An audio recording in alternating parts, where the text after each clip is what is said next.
اقبال مرحوم نے فرمایا تھا کہ جدا ہو دین سیاست سے تو رہ جاتی ہے چنگیزی۔ دین کا مطلب ہے کہ انسانیت کی بھلائی، خیر خواہی، اس کی ہمدردی، اس سے محبت، اس کے لیے کڑنا، اس کے لیے قربانی دینا۔ اگر یہ نہیں ہے تو کیا رہ جاتا ہے؟ لوٹ کھسوٹ، مار دھاڑ۔ اتنا ضرور ہے کہ دیش کے عوام اور خاص طور پر مسلمانوں کا مسئلہ ہے وقف کا، تو ان کی جو فکر مندیاں ہیں اس سے کوئی کمپرومائز ہم نہیں کرتے۔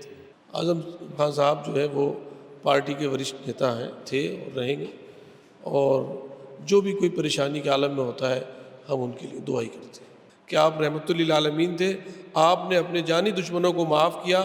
آپ ان لوگوں کی نادانی اور جہالت سے صرف نظر کر لیں، وہاں سے ہٹ جائیں اور آپ پر درود پڑھیں اور اس مجلس سے چلے جائیں جہاں یہ بےہودگی ہو رہی ہو۔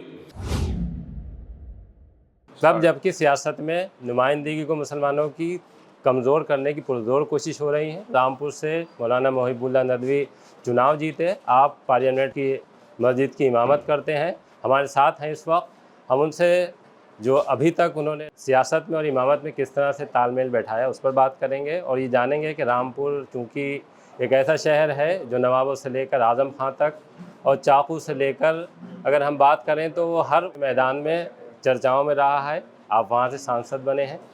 اگر ندوی صاحب جس طرح سے چونکہ آپ امامت سے آئے تھے اور سیاست میں جو تال میل ہے وہ بیٹھ گیا ہے، یا آپ کو لگتا ہے کہ یہ تھوڑا سا مشکل کام ہے؟ نہیں، دیکھیے بالکل مشکل نہیں ہے، کیونکہ اس انسانیت کو جو سب کچھ دیا ہے، انسانیت کا سبق پڑھایا ہے، وہ آخری نبی سیدنا محمد رسول اللہ صلی اللہ علیہ وسلم اور آپ کے فالوورز نے دیا ہے۔ وہ سب امام بھی تھے، آپ کے جو بڑے فالوورز، جن کی مثال گاندھی جی نے بھی جب آزاد ہوا ملک تو یہ فرمایا کہ میں ایسے لوگ چاہتا ہوں جیسے ابو بکر و عمر نے حکومت کی تھی، کہ وہ راتوں کو اٹھ کر کے اپنی عوام اور جنتا کی دیکھ بھال کرتے تھے کہ کوئی بھوکا تو نہیں رہا ہے۔ تو یہ کہنا کہ اگر کوشش کرے آدمی تو ایک امام 24 گھنٹے میں 5 ٹائم وہ عوام میں جاتا ہے، پبلک میں جاتا ہے، ان کے دکھ درد کو بھی دیکھتا ہے، جب جاتا ہے تو سنتا بھی ہے، ملتا بھی ہے۔ تو کوئی کیا چیز ہے جس کی ضرورت ہے، کیا کہنا ہے اس کو، کس سے کہنا ہے، 5 مرتبہ اس کو فیس کرنا ہوتا ہے عوام کو۔ تو تال میل کرنا کوئی مشکل کام نہیں ہے۔ جہاں بھی انسان نماز پڑھتا ہے وہ میں سمجھتا ہوں کافی لوگوں کے ساتھ پڑھتا ہے، اور اس کے باہر اس کے سبھی لوگ اس کے منتظر بھی رہتے ہیں۔ پبلک میں رہنا ہے، پبلک کو سمجھنا ہے، پبلک کے دکھ درد میں شریک ہونا ہے، تو وہ آدمی جو 5 ٹائم شریک ہو رہا ہے، میں سمجھتا ہوں وہ تو بڑا اچھا تال میل ہے۔ اور پھر اس کے علاوہ ایک جمعہ ہوتا ہے جس میں کہ سب لوگ جمع ہوتے ہیں، تو وہاں بھی ایک اچھا موقع ہوتا ہے کہ تمام ہفتے بھر کے معاملات کو سمجھایا جائے، آنے والی چیزوں کا ذکر کیا جائے، صحیح رہنمائی کی جائے اور انسانیت کی تعمیر کی جائے۔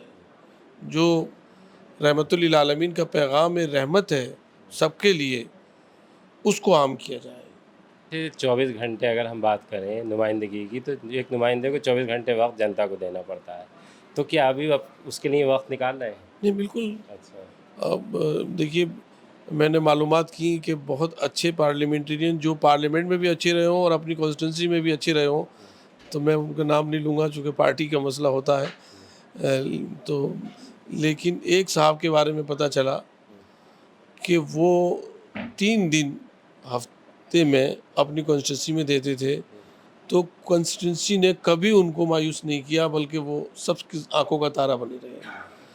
تو مجھے امید ہے کہ انشاءاللہ ہم بھی 3 دن کم سے کم 3 دن دیں گے تو سبھی جگہوں کو کور کر لیں گے انشاءاللہ۔ اچھا، جس ضلع سے آپ آتے ہیں اسی ضلع سے ایک بار یہ بہت پرزور طریقے سے مانگ اٹھی تھی کہ جو سیاست اور امامت ہے دونوں الگ الگ ہوں، جو سیاست داں ہیں انہیں سیاست کرنے دی جائے اور جو امام ہیں انہیں امامت کرنے دی جائے۔ دیکھیے، یہ ایک نظریہ ہے کچھ لوگوں کا، ہمارے یہاں جو نظریہ ہے وہ بالکل الگ ہے۔ اقبال مرحوم نے فرمایا تھا کہ جدا ہو دین سیاست سے تو رہ جاتی ہے چنگیزی، جدا ہو دین سیاست سے تو رہ جاتی ہے چنگیزی، کہ اگر دین کا مطلب ہے کہ انسانیت کی بھلائی، خیر خواہی، اس کی ہمدردی، اس سے محبت، اس کے لیے کڑنا، اس کے لیے قربانی دینا، اگر یہ نہیں ہے تو کیا رہ جاتا ہے؟ لوٹ کھسوٹ، مار دھاڑ، اسی کو کہا اقبال نے کہ اگر دین اور سیاست کو علیحدہ کر دیا جائے تو چنگیزی کے سوا رہ کیا جاتا ہے.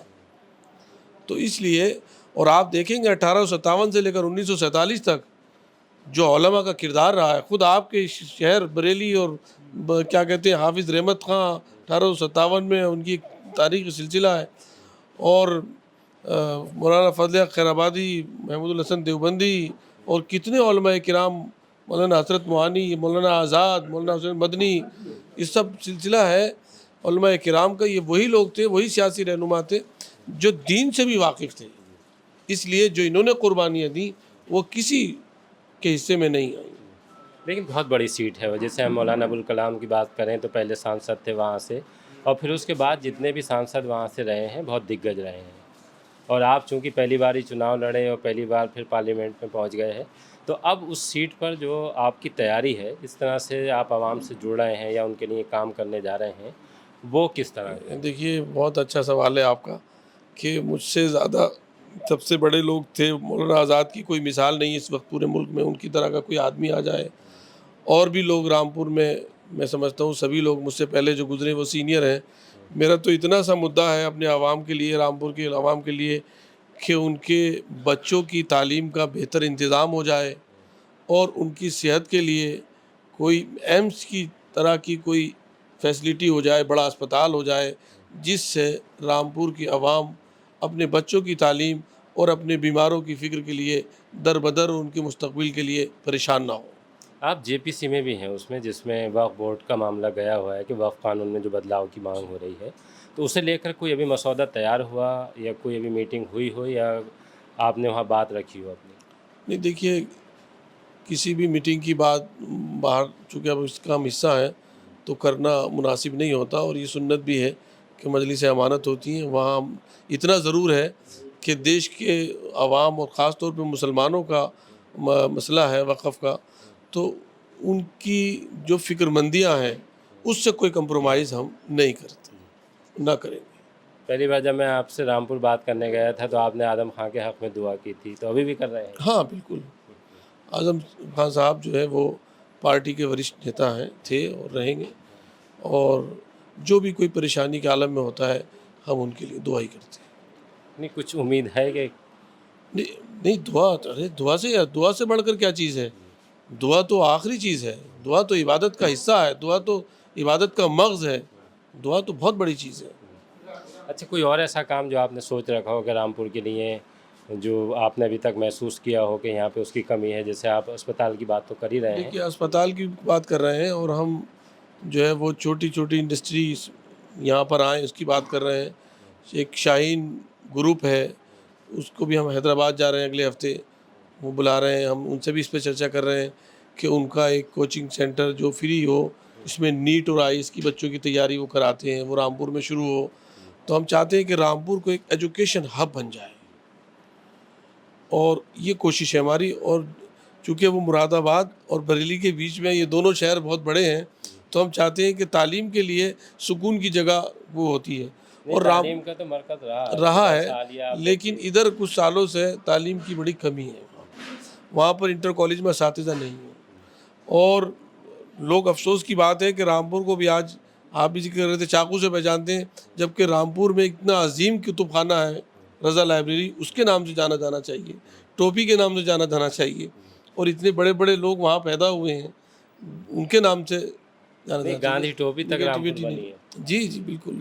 رامپور ایک تہذیب کا مرکز رہا ہے، اور انشاءاللہ مجھے امید ہے کہ وہ اپنی تہذیب کو دوبارہ کیا ہے، لیکن اب اس میں کچھ پانی ڈالا جائے گا تو جو سوکھ رہی تھی چیزیں وہ اب انشاءاللہ ہاری ہو جائیں اچھا گی. 2-3 مدعے ایسے ہیں کہ جس میں مسلمانوں میں بے چینی ہے. ایک نبی کی شان میں گستاخی کا معاملہ ہے کہ لگاتار ہو رہی ہے، دوسری طرف ماب لنچنگ بھی، تمام طرح کی چیزیں سامنے آ رہی ہیں. تو مسلمانوں کے لیے کیا کہنا چاہیں گے کہ انہیں کیا کرنا چاہیے؟ دیکھیے بہت اچھا سوال ہے آپ کا. دیکھیے نبی پاک علیہ الصلاۃ والسلام کی شان میں گستاخی کرنے والے آج سے نہیں ہیں.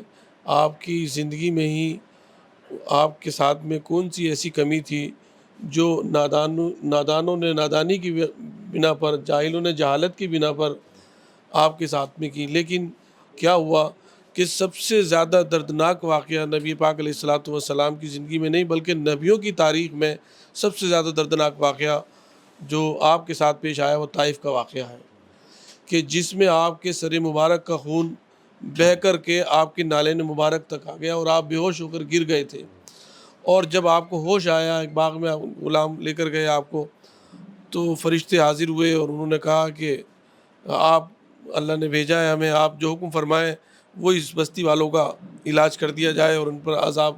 تو آپ نے فرمایا کہ نہیں، پتھروں کی بارش. میں رحمت للعالمین بنا کر بھیجا گیا ہوں، مجھے امید ہے کہ ان کی نسلیں جو ہے میری دعوت اور میرے پیغام اور میرے درد کو، انسانیت کو سمجھیں گی.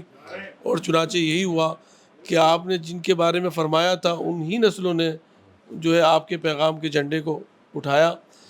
تو اور ایسے ہی کئی مرتبہ مکی دور زندگی تو پورا 13 سال تک وہ جوخم بھرا رہا، چونکہ یہ ربیع الاول کا مہینہ ہے اور آپ کا سوال بھی، اور آپ کی شان میں گستاخیاں کی گئیں لیکن آپ نے ان کو معاف کیا. اور میں آپ کے چینل کے ذریعے سے بھی اپنے تمام ان محبت کرنے والے تمام لوگوں سے، چاہے وہ مسلم ہوں یا نان مسلم بھی حضرات بے حد بے پناہ محبت کرتے ہیں اللہ کے رسول صلی اللہ علیہ وسلم سے، ان کو بھی برا لگتا ہے اور وہ بھی جو ہے کبھی کبھار اپنی جان تک دے دیتے ہیں. ایسی ہزاروں مثالیں دنیا میں موجود ہیں. ان سب کو یہ پیغام دینا چاہتا ہوں کہ آپ رحمت للعالمین تھے، آپ نے اپنے جانی دشمنوں کو معاف کیا. آپ ان لوگوں کی نادانی اور جہالت سے صرف نظر کر لیں، وہاں سے ہٹ جائیں اور آپ پر درود پڑھیں اور اس مجلس سے چلے جائیں جہاں یہ بےہودگی ہو رہی ہو. دوسری چیز جو آپ نے کہی موب لنچنگ کی، بے شک انسانیت کے لیے اس سے زیادہ شرمناک واقعہ کوئی نہیں ہو سکتا، اور رب العالمین کو سب سے زیادہ ناراض کر دینے والی چیز یہ ہے کہ اس کا بنایا ہوا انسان جو کائنات میں سب سے زیادہ حسین ترین پھول انسان ہے، اس دھرتی اور سنسار میں، اس آکاش، اس زمین اور ارض و سما میں سب سے خوبصورت پھول اللہ نے اگر کسی کو بنایا ہے تو وہ انسان کو خود بنایا ہے، خود اپنی روح اس میں پھونکی ہے قرآن پاک میں کہ میں نے اپنی روح اس میں پھونکی. ایک کمہار کی دکان سے اس کا سامان لے لیجئے، خرید لیجئے، آپ نے پیسے دے دیے، اب اس کی دکان کے سامنے توڑ کر دکھا دیجئے اسے. اگر وہ غیرت مند کمہار ہوتا ہے تو فوراً آپ کو روک دے گا، غصہ ہو جائے گا، ناراض ہو جائے گا. آپ اپنی دولت کا نشہ کہیں اور دکھائیے گا، آپ نے میری دکان کے سامنے ہی میرے ہنر کی توہین کی ہے. تو آپ غور کیجئے کہ انسان کو رب العالمین نے بنایا ہے تو وہ کتنا ناراض ہوتا ہوگا جب کوئی اس کے بنائے ہوئے پھول کو، اس کے بنائے ہوئے انسان کو کوئی جو ہے وہ اس کی توہین اور اس کی اہانت، اس کی بے توقیری اور اس کی انسلٹ کر کے اس کو مارے گا. ابھی آپ نے رامپور کے سانسد مولانا محب اللہ ندوی کو سنا. آپ نے مسلمانوں کو بھی پیغام دیا ہے اور ایک بار پھر کہا ہے کہ وہ اعظم خان کے لیے دعا کر رہے ہیں. دیکھیے ان کی دعا اگر قبول ہوگی تو جس طرح سے لوگ چاہ رہے ہیں کہ اعظم خان جیل سے باہر آئیں، وہ کب جیل سے باہر آئیں گے ان کے لیے انتظار کرنا پڑے گا. فی الحال اس وقت محب اللہ صاحب انجینئر رئیس احمد خان کے آواز پر ہیں. یہاں ایک گیٹ ٹوگیدر تھا جس میں سانسد آملہ کے نیرج موریہ بھی تھے، رامپور سے افروز علی خان بھی آئے ہوئے تھے، شاہجہاں پور سے تنویر احمد آئے تھے، وجے پال سنگھ بھی یہاں ہیں، اور بھی سماجوادی پارٹی کے بڑے نیتا اس وقت یہاں موجود ہیں.